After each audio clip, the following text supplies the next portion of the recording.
కానివ్వండి, లేకపోతే ఆయన చేస్తున్న ఆలోచన కానివ్వండి, ఏదైతే బనకచెర్ల పోలవరం బనకచెర్ల లింక్ ఉందో ఆ ప్రాజెక్టు నిర్మాణం కానివ్వండి, సర్వే కానివ్వండి, ఇవన్నీ చేయటానికి ఒక కంపెనీని ఏర్పాటు చేయాలని చెప్పేసి జలహారతి కార్పొరేషన్ పేరుతో స్పెషల్ పర్పస్ వెహికల్ ఏర్పాటు చేసేందుకు ఒక ప్రతిపాదన కేబినెట్ దగ్గరికి వచ్చింది.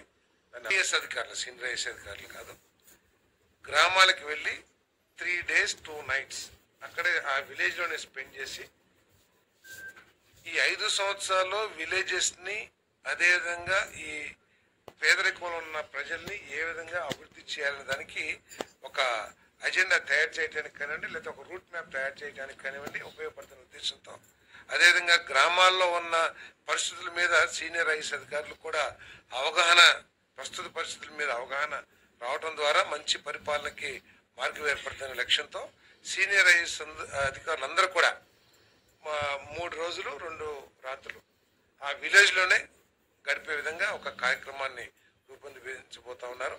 మరి వాళ్ళందరూ కూడా విధిగా వెళ్ళి వాళ్ళందరూ ఒక రిపోర్ట్ తయారు చేసినాక ప్రభుత్వం తరఫు నుంచి ఏ విధంగా చేయాలి, దాంట్లో గ్రామాభివృద్ధికి ఇన్ఫ్రాస్ట్రక్చర్ కానివ్వండి, లేకపోతే ప్రజల అవసరాలు లైక్ వాటర్ కానివ్వండి, ఎలక్ట్రిసిటీ కానివ్వండి, గ్యాస్ కానివ్వండి, ఇంకా మంచినీళ్ళు కానివ్వండి, ఇవన్నీ కూడా ఏ విధంగా చేయాలి, ఏమేమి లోపాలు ఉన్నాయి, ఇంకా ఏం చేయాలనే దాని మీద కూడా ఒక అవగాహన వస్తుందనే ఉద్దేశంతో ఇది ఒక మంచి కార్యక్రమం. ఈ ఏప్రిల్ మాసంలోనే దీన్ని చేయాలని చెప్పేసి కూడా ఏమి రాలేదు, ఇద్దరి మధ్య కూడా ఏమి రాలేదు. సీఎం గారు కూడా క్యాబినెట్లో అయితే చర్చకి రాలేదు. బట్ నాకు తెలిసినంత వరకు ఏంటంటే మా ప్రభుత్వం యొక్క ఆలోచన అన్ని మత విశ్వాసాలని గౌరవించాలని ముఖ్యమంత్రి గారు కూడా మన తిరుపతి వెళ్ళినప్పుడు కూడా చెప్పారు. అని గౌరవించే విధంగా ఈ ప్రభుత్వం పరిపాలన చేస్తుందని చెప్పేసి చెప్పడం కూడా చాలా స్పష్టంగా చెప్పారు. మనం పెన్షన్లు ఇస్తా ఉన్నాం. ఏ రాష్ట్రం కూడా 4,000 ఇచ్చే పరిస్థితి లేదు. మనకంటే కూడా ఆర్థికంగా ఉన్న తెలంగాణ రాష్ట్రం ఏదైతే చెప్పుకుంటామో అక్కడ కూడా 2,016 రూపాయలు మాత్రమే ఇస్తున్నారు పెన్షన్.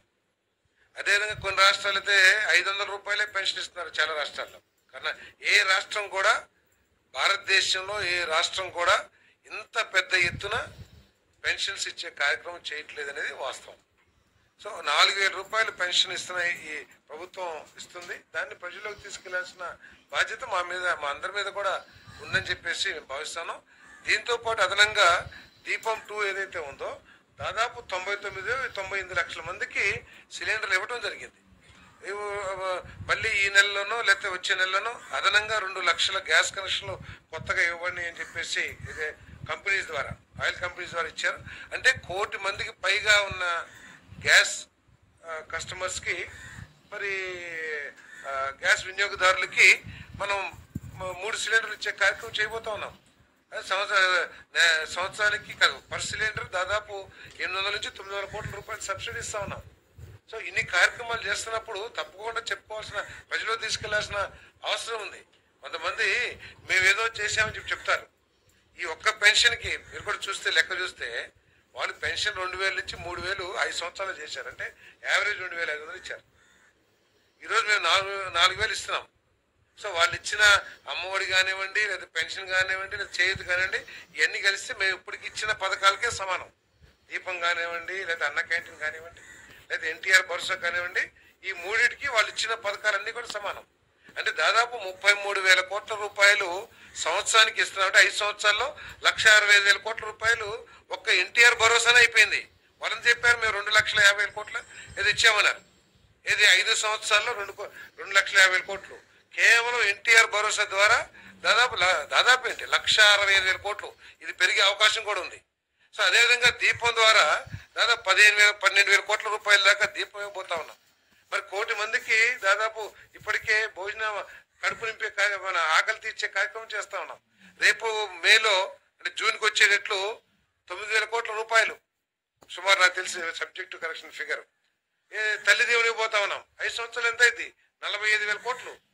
సో ఇవన్నీ కూడా ఏదో వాళ్ళు చెప్పుకుంటారు అవి ఇస్తూ మేము ఇటువంటి ఆశ్రయ మెట్టలు కానివ్వండి, నిన్న లోకేష్ గారు శంకుస్థాపన చేసిన రిలయన్స్ 65,000 కోట్ల రూపాయలు పెట్టుబడితో ఉన్న కంప్రెస్డ్ బయోగ్యాస్ ప్లాంట్స్ కానివ్వండి, మొన్న స్వయాన ప్రధానమంత్రి గారి చేతుల మీద 2 లక్షల కోట్లు విలువ చేసే గ్రీన్ హైడ్రోజన్ ప్లాంట్ శంకుస్థాపన కానివ్వండి, ఇవన్నీ కూడా జరుగుతున్నాయి. ఒక సింపుల్ ఎగ్జాంపుల్, మా కాన్స్టిట్యున్సీ పక్కన మల్లవల్లిలో అశోక్ లేలాండ్ కంపెనీ ఉంది. అశోక్ లేలాండ్ కంపెనీ నిర్మాణం 2014-19లోనే అయిపోయింది పూర్తిగా నిర్మాణం.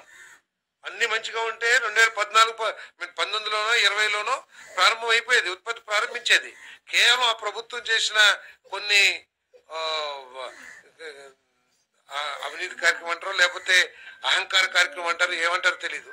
దాని మూలంగా వాళ్ళు గేటుకు తాళం వేసి వెళ్ళిపోయారు. కొన్ని 100 సంస్థ వారు ఒక క్యాప్టివ్ పోర్ట్ కావాలని చెప్పేసి కోరటం. డిఎల్పురం, అనకాపల్లి డిస్టిక్లో డిఎల్పురం అనే విలేజ్లో 2.9 కిలోమీటర్ వాటర్ ఫ్రంట్తో ఒక క్యాప్టివ్ పోర్ట్ వాళ్ళకి ఇవ్వటానికి మంత్రిమండలి ఆమోదించింది. ఆ క్యాప్టివ్ పోర్ట్ ఇవ్వటానికి కేజీపీఎల్ కాకినాడ గేట్వే పోర్ట్ లిమిటెడ్కి సంబంధించిన ఆ కన్సెషన్ అగ్రిమెంట్లో కొన్ని క్లాజెస్ని మోడిఫై చేయాల్సి వచ్చింది. 30.11 Indian port act 1908 and amendment of class 30.11 దీన్ని అమెండ్మెంట్ చేయడం మూలంగా, ఎందుకంటే ఆ కన్సెషన్ అగ్రిమెంట్లో దానికి ఇంత డిస్టెన్స్లో ఇంకో కొత్త పోర్టుకి ఇవ్వకూడదు అనే నిబంధనలు ఉన్నాయి. కాబట్టి ఇది ఈ పెద్ద పెట్టుబడి రాష్ట్రంలో దాదాపు 1,30,000 కోట్ల రూపాయల పెట్టుబడితో పెద్ద పరిశ్రమ వస్తుంది. కాబట్టి దానికి కావాల్సిన ఈ క్యాప్టివ్ పవర్ ప్లాంట్ కోసం ఆ కండిషన్ని అమెండ్మెంట్ చేయడం జరిగిందని చెప్పేసి ఒక ఆలోచన ప్రజల్లో ఉన్న. మరి కొత్త ప్రభుత్వం రాగానే, కూటమి ప్రభుత్వం రాగానే మన ప్రీతం ముఖ్యమంత్రి చంద్రబాబు నాయుడు గారు, డిప్యూటీ సీఎం పవన్ కళ్యాణ్ గారు కలిసి మరి మోడీ గారిని ఒప్పించి దాని ప్రభుత్వ రంగంలోనే ఉంచాలనే లక్ష్యంతో మరి ఒప్పించడం జరిగింది. ఒప్పించడమే కాకుండా ప్రభుత్వం తరపు నుంచి దాదాపు 2,400 కోట్ల రూపాయలు కరెంటు బిల్లు ఏదైతే కట్టాలో దాన్ని ఈక్విటీగా కూడా మార్చుకోవడానికి ప్రభుత్వం రాష్ట్ర ప్రభుత్వం ఒప్పుకోవడం జరిగింది. సో వీటన్నిటి మూలంగా చాలా సంవత్సరాల తర్వాత వైజాగ్ స్టీల్ ప్లాంట్ మార్చి మాసంలో లాభాలని ఆర్జించిందని చెప్పడానికి ప్రభుత్వం తరఫున సంతోషం వ్యక్తం చేస్తామని చెప్పేసి కూడా మనం ఎక్స్ప్లాయిట్ చేసి మన టూరిజం డెవలప్మెంట్కి మనం చర్యలు తీసుకోవాలని చెప్పేసి చెప్పడం జరిగింది. అదేవిధంగా ఈ రాష్ట్రంలో అనేక ప్రాంతాల్లో టెంపుల్ టూరిజం కూడా మనకి చాలా గొప్ప అవకాశం ఉంది. ఎందుకంటే బాలాజీ మన ఏడుకొండల టెంపుల్ కానివ్వండి, కనకదుర్గమ్మ టెంపుల్ కానివ్వండి, శ్రీశైలం పెద్ద పెద్ద టెంపుల్స్ అన్నీ కూడా మన రాష్ట్రంలో పేరెన్నికగా ప్రజల్లో బాహుళ్యం పొందిన టెంపుల్స్ ఉన్నాయి. దాన్ని కూడా ఆసరా చేసుకుని టెంపుల్ టూరిజం కూడా డెవలప్ చేయాలి. సో ఈ టూరిజం డెవలప్మెంట్ కావాలంటే రూమ్స్ అవైలబిలిటీ కానివ్వండి, ఇంకా ఇన్ఫ్రాస్ట్రక్చర్ కానివ్వండి, వారు ఎవరైనా సరే టూరిజం టెంపుల్కి వచ్చినప్పుడు 1-2 రోజులు వాళ్ళు గడపడానికి అవకాశాలు ఉండే విధంగా మనం టూరిజం ఇన్ఫ్రాస్ట్రక్చర్ డెవలప్ చేయాలనే ఆలోచనతో ముఖ్యమంత్రి గారు చాలా స్పష్టమైన ఆదేశాలు సంబంధిత శాఖకి ఇవ్వటం జరిగిందని చెప్పేసి మనం చేస్తాను. 710 కోట్ల రూపాయలని హడ్కో నుంచి రుణాన్ని సేకరించడానికి మరి వారు రుణాన్ని తీసుకుంటా ఉన్నారు. దానికి రాష్ట్ర ప్రభుత్వం నుంచి గ్యారంటీ ఇవ్వాలనే ప్రతిపాదనని కేబినెట్ ఆమోదించిందని చెప్పేసి మనం చేస్తాం. ఎందుకంటే ఎలాగూ ఏపీ పవర్ ఫైనాన్స్ కార్పొరేషన్ లిమిటెడే అప్పు తీర్చుకుంటుంది. ఎందుకంటే ఇట్స్ రెవెన్యూ జనరేటింగ్ ఇది కాబట్టి. అయినా కూడా రాష్ట్ర ప్రభుత్వం గ్యారంటీ ఇచ్చినట్లయితే వడ్డీలో రాయితీ వస్తుంది. కాబట్టి మనం రాష్ట్ర ప్రభుత్వం నుంచి గ్యారంటీ ఇస్తూ మంత్రిమండలి ఆమోదం తెలిపిందని చెప్పేసి నేను మనవి చేస్తాను. అదేవిధంగా ఎన్ఈసిఎల్ లిమిటెడ్, నవయుగ ఇంజనీరింగ్ కార్పొరేషన్ లిమిటెడ్, ఇదొక గత ప్రభుత్వ దుష్పరిపాలన పర్యవసానాలు ఏ విధంగా ఉంటాయో ముఖ్యమంత్రి గారు వైట్ పేపర్స్ ద్వారా కూడా తెలియచేయడం జరిగింది.